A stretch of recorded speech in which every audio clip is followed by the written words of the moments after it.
بسم اللہ الرحمن الرحیم۔ السلام علیکم اسٹوڈینٹس، کیسے ہیں آپ؟ امید ہے کہ آپ سب خیریت سے ہوں گے۔ اوکے بیٹا، آج ہم سبق نمبر 6 پنچایت پڑھیں گے۔ پنچایت پڑھنے سے پہلے یعنی کہ یہ سبق پڑھنے سے پہلے ہم اس کے مصنف کا تعارف پڑھ لیتے ہیں۔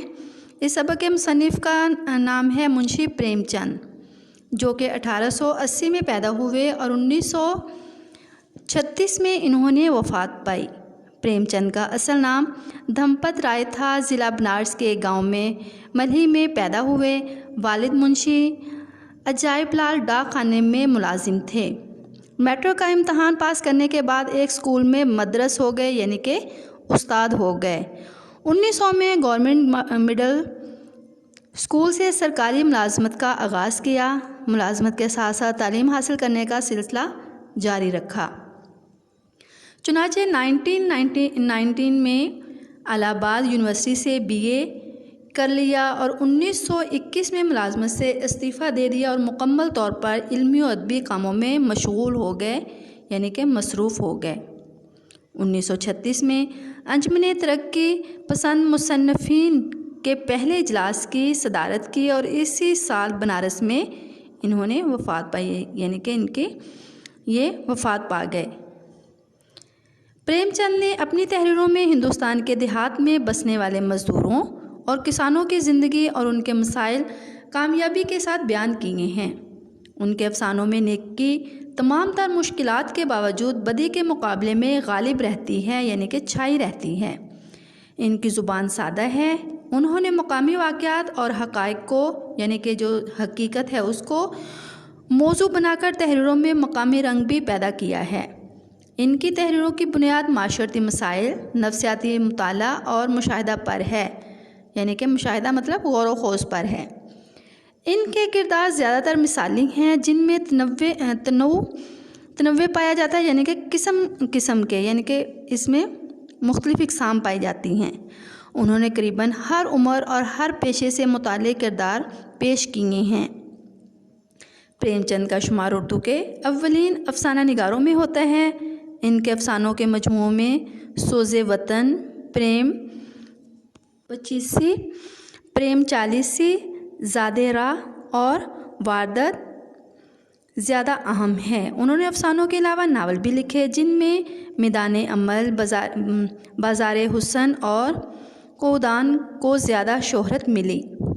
یہ تھا ان کا تعارف میں سے اب آپ نے اہم پوائنٹس جو ہیں اس میں وفات، پیدائش، یعنی کہ کہاں پہ پیدا ہوئے، ان کا اصل نام کیا تھا، اس طرح کے چھوٹے چھوٹے MCQs بناتے ہوئے آپ نے اس کا تعارف یاد کرنا ہے۔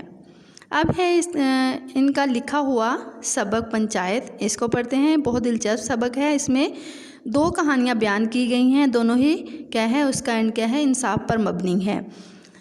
یہ سبق ہمیں پنچایت کے مفہوم اور اس کی اہمیت سے آگاہ کر رہا ہے۔ اس کے علاوہ عدل و انصاف اور حق و صداقت کی فضیلت سے بھی ہمیں روشناس کرا رہا ہے۔ دیہاتی زندگی کے مختلف پہلوؤں سے ہمیں متعارف کروایا جا رہا ہے اس سبق کے ذریعے۔ اس کے علاوہ صنف افسانہ کس طرح زندگی کی حقیقتوں سے وابستہ ہے، اس چیز کی بھی اس سبق میں وضاحت کی جا رہی ہے۔ مصنف منشی پریم چند اپنے اس افسانے میں پنچایت کی عالمگیر اور آفاقی اہمیت کو بیان کرتے ہیں کہ جب کوئی فرد مسند یعنی کہ انصاف کی کرسی پر بیٹھ جاتا ہے تو اس کی نظر میں سبھی برابر ہوتے ہیں۔ وہ ہمیشہ حق کا فیصلہ کرتا ہے۔ پنچ کا فیصلہ یعنی کہ جو 5 لوگوں پر پنچایت کا انتخاب کیا جاتا ہے، ہمیشہ انصاف اور ان کا فیصلہ ہوتا ہے ہمیشہ انصاف اور ایمان پر مبنی ہوتا ہے۔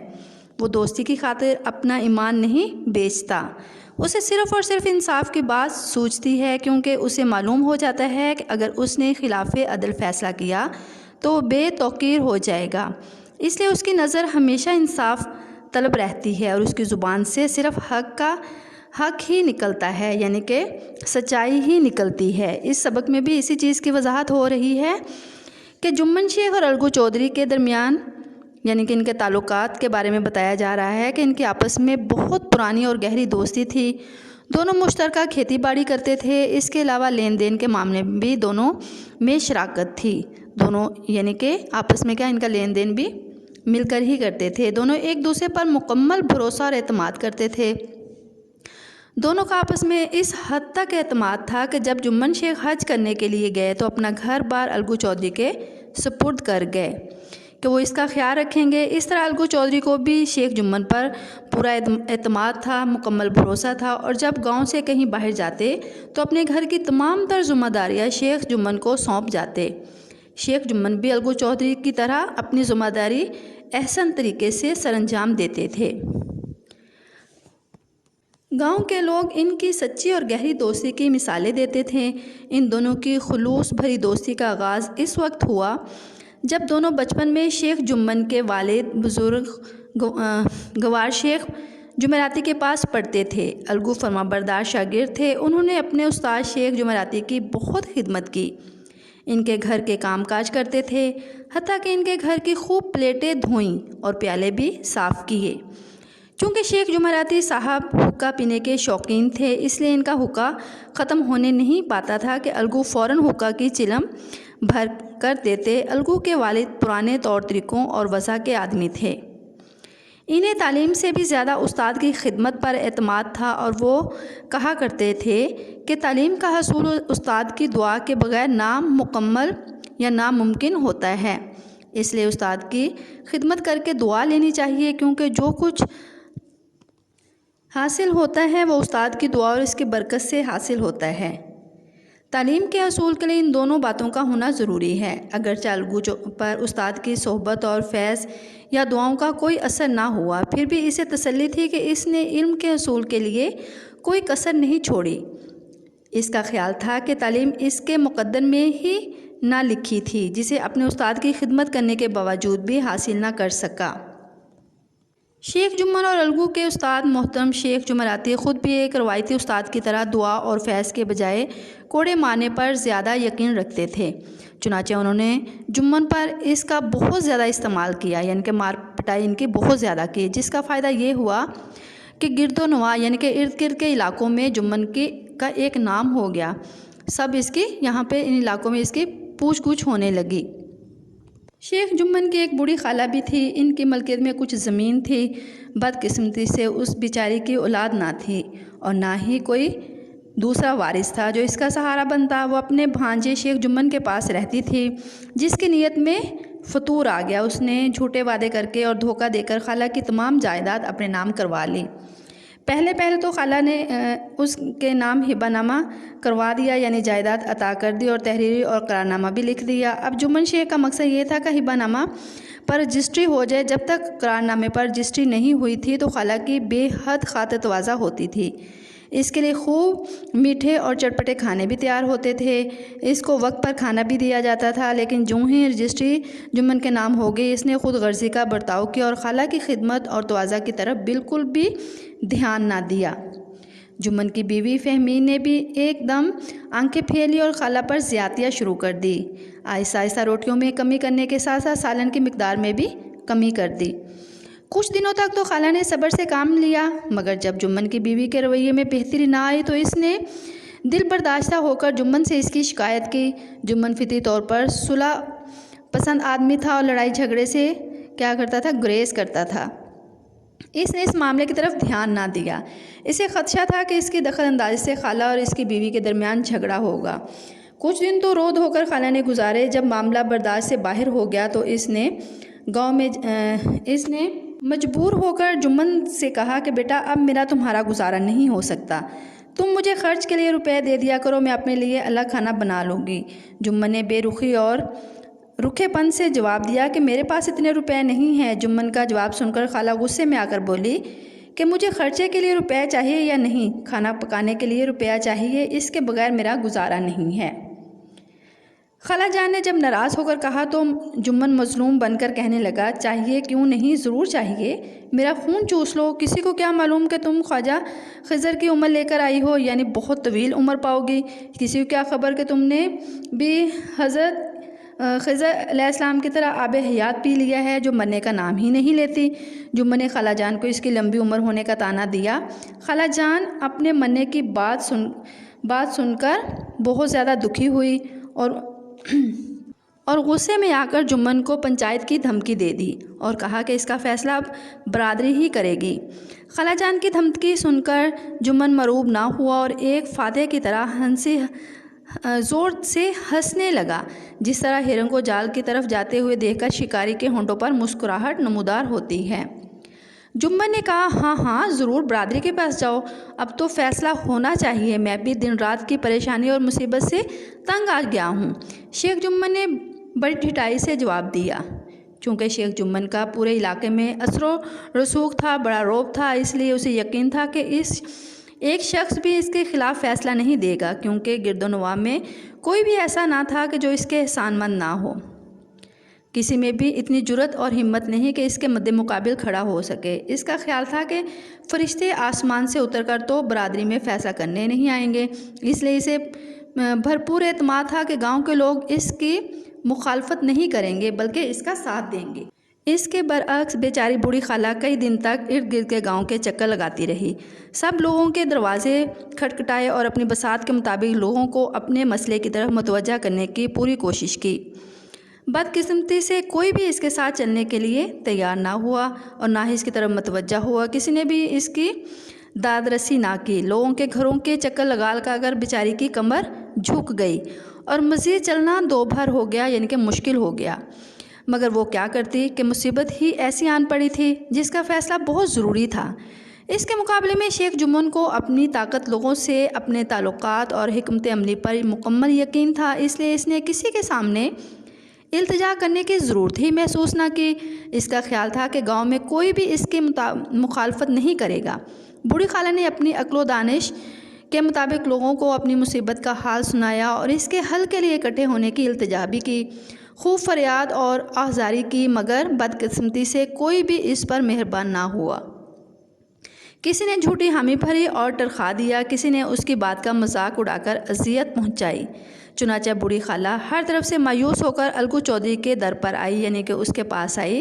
اس نے اپنی لاٹھی اٹھا کر پھینک دی اور ذرا سانس لے کر کہنے لگی کہ بیٹا تم بھی تھوڑی دیر کے لیے پنچایت میں چلے آنا، یعنی کہ پیچھے بہت زیادہ مایوس ہو گئی تھی نا، تو اس لیے اس نے بڑے یعنی کہ مایوسانہ انداز میں ہی یہ کہا کہ آپ بھی چلے آنا۔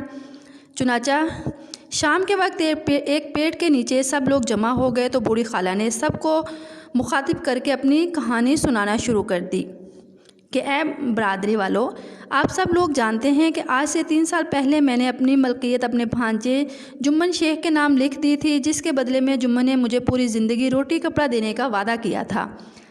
سال 6 مہینے تو میں نے ان کے ساتھ دکھ، تکلیف اور مشکل میں رو دھو کر گزار لیے ہیں، مگر اب مجھ میں اتنی ہمت اور طاقت نہیں ہے کہ مزید دن رات مصیبت میں رو دھو کر گزار سکوں۔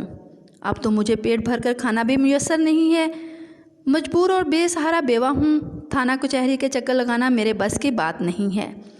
تم لوگوں کے سوا کون ہے جس کے سامنے میں اپنے دکھ اور درد بیان کروں؟ مجھے کوئی اور صورت دکھائی نہیں دی تو مجبور ہو کر تم سب کو زحمت دی ہے۔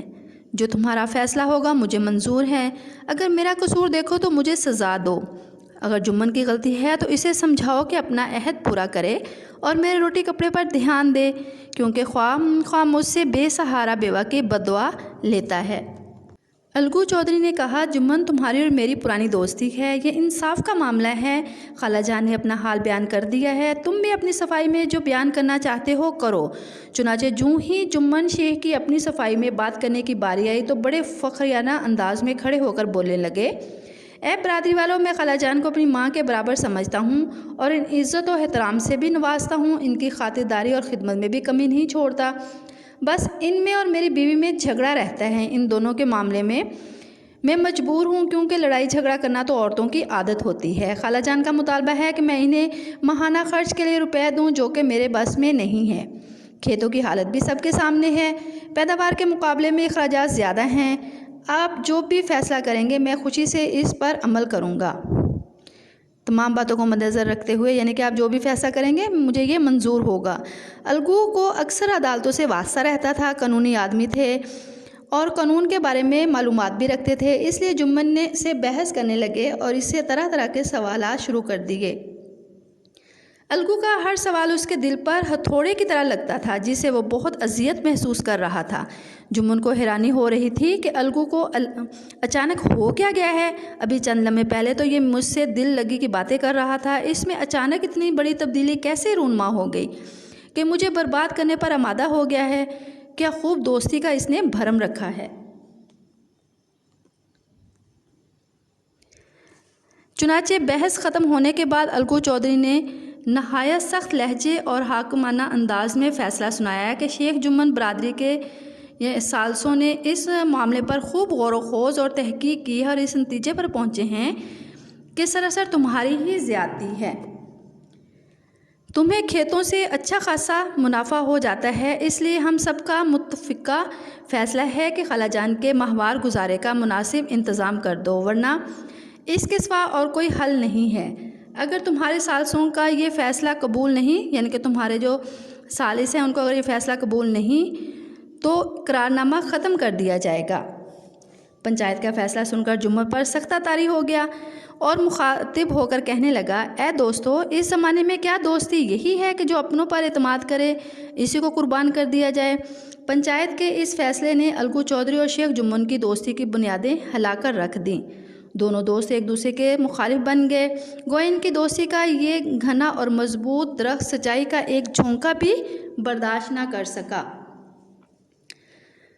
دونوں دوست ایک دوسرے کے مخالف ہو گئے۔ وہ ایک دوسرے سے ملتے ضرور تھے مگر تیر اور ڈھال کی طرح، یعنی آپس میں دشمنوں کی طرح ملتے تھے۔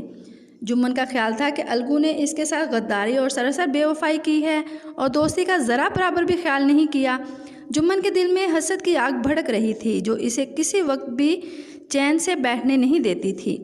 وہ موقع کی تلاش میں تھا کہ کب اور کس لمحے اسے بدلہ لے لیا جائے۔ اس کی خوش قسمتی کہ اسے بدلہ لینے کا موقع بھی جلد ہی مل گیا۔ الگو چودھری ایک سال قبل میلے سے ایک اعلیٰ نسل کے بیلوں کی خوبصورت جوڑی خرید کر لائے تھے۔ کئی مہینوں تک گرد و نواح یعنی کہ ارد گرد کے لوگ انہیں ذوق و شوق سے دیکھنے بھی آ رہے تھے، یعنی کہ وہ اتنی خوبصورت جوڑی تھی، پلی ہوئی موٹی تازی، کہ لوگ ان کو دیکھنے کے لیے دور دراز سے آ رہے تھے۔ بدقسمتی سے پنچایت کے فیصلے کے ایک ماہ بعد ہی ایک بیل مر گیا۔ جمن نے اپنے دوست سے کہا کہ الگو چودھری کو اس کی دھوکہ دہی کی سزا ملی ہے۔ انسان صبر سے کام لے تو اس میں کیا ہوتا ہے، خدا تو اچھے اور برے دونوں کو دیکھتا ہے۔ دوسری طرف الگو کو ڈر تھا کہ شاید جمن شیخ نے اس کے انتقام کے لیے اس کے بیل کو زہر دلوا دیا ہے، جبکہ الگو کی چودھرائن بیوی کا خیال تھا کہ بیل پر جادو ٹونا کیا گیا ہے۔ چنانچہ چودھرائن اور جمن کی بیوی فہمی میں ایک دن خوب لڑائی ہوئی۔ دونوں خواتین نے ایک دوسرے کو جلی کٹی باتیں سنائی اور اشاروں میں ایک دوسرے پر طنز کے تیر بھی بوچھار کیے۔ آخرکار جمن نے لڑائی ختم کرائی اور اس نے اپنی بیوی کو خوب ڈانٹا اور وہ جگہ جہاں دونوں کی لڑائی ہو رہی تھی وہاں سے اپنی بیوی کو گھر لے گیا۔ اس طرح الگو چودھری نے بھی چودھرائن کی زبان درازی پر ڈنڈے سے خوب پٹائی کی، جس کی وجہ سے وقتی طور پر معاملہ رفع دفع ہو گیا۔ مگر اب الگو چودھری کے لیے مصیبت یہ تھی کہ ان کے پاس ایک بیل رہ گیا تھا، جبکہ کھیتوں میں 2 بیلوں سے کام کیا جا سکتا ہے، کیونکہ ایک بیل سے کھیت میں کام کرنا ناممکن ہے۔ اس سے بہترین کوشش کی کہ بیل کا دوسرا ساتھی مل جائے، تاکہ یعنی کہ اس نے بہت زیادہ کوشش کی کہ کہیں بیل کا دوسرا بیل مل جائے یا اس کی جوڑی بن جائے اور اس کا کام پھر دوبارہ سے شروع ہو جائے۔ الگو چودھری نے تنگ آ کر اسے بھی بیچنے کا ارادہ کر لیا۔ اسی گاؤں میں سمجھو سیٹھ بھی رہتے تھے، وہ بیل گاڑی چلاتے تھے۔ وہ گاؤں سے گڑ اور گھی خرید کر لاتے اور فروخت کرتے تھے، شہر کی منڈی میں لاد کر لاتے، منڈی سے تیل اور نمک خریدتے اور گاڑی میں لاد کر گاؤں میں لا کر فروخت کرتے۔ الگو چودھری کا بیل اسے بے حد پسند تھا، جس پر اس کی طبیعت للچائی اور ارادہ کیا کہ بیل لے لیا جائے۔ اس سے وعدہ کیا کہ 1 ماہ کے بعد اس کی قیمت ادا کر دے گا۔ دوسری طرف الگو چودھری بھی بہت ضرورت مند تھے، انہوں نے بھی نقصان کی پرواہ نہ کی اور بیل جو تھا وہ بیچ دیا۔ سمجھو کو نیا بیل مل گیا تو وہ بالکل بے فکر ہو گیا۔ سمجھو سیٹھ بیل گاڑی چلاتے تھے، وہ دن میں 3-3 4-4 پھیرے منڈی سے گاؤں اور گاؤں سے منڈی لگاتے تھے۔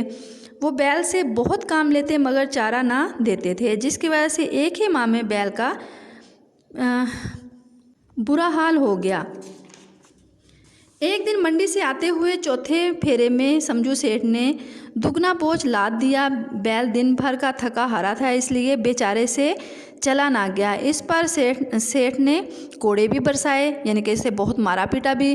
بیچارہ جانور جان کی پرواہ نہ کرتے ہوئے آگے بڑھا، مگر ہمت جواب دے چکی تھی، زمین پر گر پڑا اور جان کی بازی ہار بیٹھا۔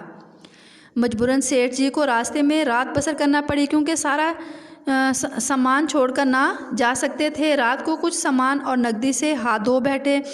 جب سیٹھانی کو اس المناک حادثے کی اطلاع ملی تو وہ بہت روئیں اور ہنگامہ برپا کر دیا۔ الگو چودھری کو گالیاں دینے لگی کہ ایسا منحوس بیل دیا کہ ساری زندگی کی کمائی لٹ گئی۔ اس حادثے اور بیل کو مرے ہوئے کئی دن گزر گئے تھے، اس لیے الگو چودھری نے سوچا کہ اب بیل کی قیمت کا مطالبہ کرنا چاہیے۔ چنانچہ اس ایک دن وہ اپنے بیل کی قیمت لینے کے لیے سیٹھ سمجھو کے گھر گئے۔ جو ہی انہوں نے سیٹھ جی سے بیل کی قیمت مانگی تو دونوں میاں بیوی باولے کتے کی طرح حملہ آور ہوئے اور کہنے لگے کہ ہماری عمر بھر کی کمائی لٹ گئی اور تمہیں دام کی پڑی ہے۔ تم نے ہم سے دھوکہ کیا ہے اور مرا ہوا منحوس بیل ہمارے گلے باندھ دیا ہے۔ اس طرح کی جھڑپ سن کر چودھری الگو بھی واپس آ جاتے ہیں، مگر 150 روپے سے اس طرح آسانی سے دستبردار ہونا آسان کام نہ تھا۔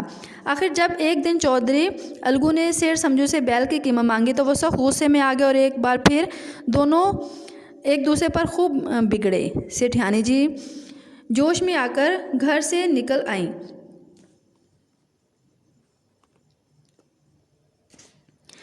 سمجھو سیٹھ کی قیمت یعنی کہ انہوں نے بیل کی قیمت پوچھی۔ دونوں میں بحث و تکرار ہوئی اور خوب آپس میں سوال و جواب ہونے لگے۔ جب لڑائی جھگڑے تک نوبت آئی تو سیٹھ جی غصے میں آ کر گھر میں گھس گئے اور دروازے بند کر لیے۔ گاؤں کے بہت سے معزز لوگ وہاں اکٹھے ہو گئے۔ انہوں نے دونوں فریق کو سمجھایا۔ سیٹھ سمجھو کو گھر سے نکال کر تسلی دی کہ اس طرح بحث و تکرار اور جھگڑے سے کام نہیں بنے گا، بلکہ معاملہ اور بگڑ جائے گا، جس کا فیصلہ کرنا بھی دشوار ہو جائے گا۔ اس لیے بہتر حل یہ ہے کہ پنچایت بلا کر فیصلہ کرواؤ۔ لوگوں کی بات سیٹھ جی کی سمجھ میں آ گئی، وہ راضی ہو گئے۔ الگو چودھری نے بھی اپنی رضامندی کا اظہار کر دیا۔ تیسرے دن اسی سایہ دار درخت کے نیچے پھر پنچایت بیٹھے۔ سمجھو سیٹھ نے شیخ جمن کو ثالث مقرر کیا۔ جمن کا نام سن کر الگو چودھری پریشان ہو گئے، لیکن شیخ جمن نے اس کی توقع کے برعکس فیصلہ سنایا۔ اس نے کہا کہ بیل کی پوری قیمت ادا کرنا ضروری ہے۔ الگو چودھری یہ فیصلہ سن کر خوشی سے باغ ہو گیا۔ پنچایت ختم ہونے کے 1 گھنٹے کے بعد جمن شیخ الگو چودھری کے پاس آئے اور اس کے گلے لپٹ کر کہنے لگے کہ جب سے تم نے میری ثالثی کی ہے میں دل سے تمہارا دشمن بن گیا تھا۔ حسد اور انتقام کی آگ میرے دل میں کیا بھڑک رہی تھی، مگر آج مجھے سبق مل گیا کہ انصاف کی کرسی پر بیٹھ کر کوئی کسی کا دوست نہیں ہوتا اور نہ ہی دشمن ہوتا ہے۔ مصنف کی نظر میں سب برابر ہوتے ہیں، یعنی منصف جو ہے یہ انصاف کرنے والا ہے، اس کی نظر میں سب کیا ہوتے ہیں؟ برابر ہوتے ہیں، اور اسے انصاف کے سوا کچھ اور سوچتا ہی نہیں۔ شیخ جمن کی بات سن کر الگو کا دل بھر آیا اور وہ رونے لگے۔ دونوں کے دل کی کدورت یعنی کہ جو نفرت تھی وہ ختم ہو گئی۔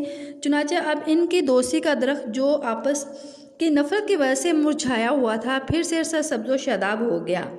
اب ان کی دوستی کا درخت دھوکہ دہی اور ہیرا پھیری کی زمین پر نہیں بلکہ حق و انصاف کی زمین پر تھا۔